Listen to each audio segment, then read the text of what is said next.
Et Jésus.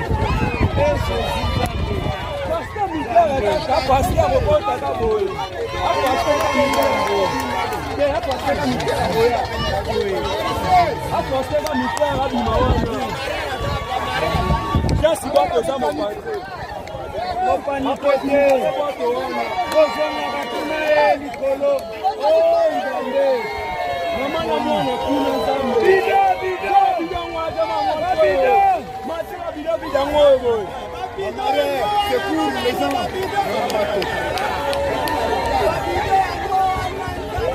Oh, bah, oh, le Sani, oh, bah, me fasser, comment?